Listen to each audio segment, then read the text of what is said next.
Assalamualaikum warahmatullahi wabarakatuh. Saya berada di Teratak Sofia yang terletak di Teluk Panglima Garang. Jemputlah datang ke Teratak Sofia untuk merasai kegembiraan dan kebahagiaan bersama keluarga dan kawan-kawan yang tersayang. Okey, tuan-tuan dan puan-puan yang saya hormati sekalian. Okey, kita bercakap mengenai hak-hak si mati. Apakah hak-hak si mati sebelum kita nak bahagikan kepada ahli-ahli waris, nak bahagi faraid? Apakah hak yang kita perlu tunaikan dahulu? First sekali adalah hak untuk kos pengebumian. Untuk pengebumian si mati biasanya orang akan buat. Ini biasanya orang akan lakukan.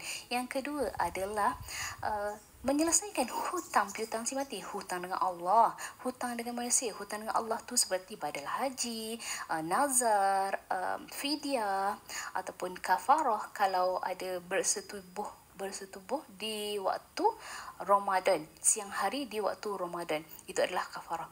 Dan seterusnya. Okey, hutang dengan manusia pula adalah seperti hutang dengan bank, hutang dengan adik-beradik, hutang dengan kawan-kawan, hutang dengan sesiapa sahaja yang manusia lah. Okey. Seterusnya adalah kita menyelesaikan tuntutan harta sepencarian. Sekiranya ada pasangan, ada isteri, ada suami, jika ada tuntutan, maka selesaikan bahagian itu dulu. Berbincang bersama ahli keluarga yang tersayang. Kalau tak dapat bincang, bawa kepada mahkamah syariah. Tetapi mahkamah syariah kena ada kos, kena hire lawyer, kena hire peguam.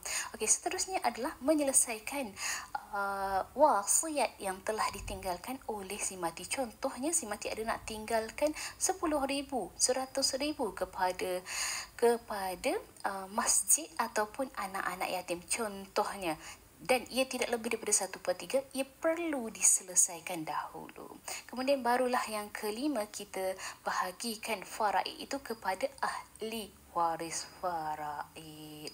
Wallahu alam. Semoga video ini memberi penjelasan. Saya Nurul Syazwani binti Rosmawi, Islamic Estate Planner di Al-Salihin Trustee Berhad.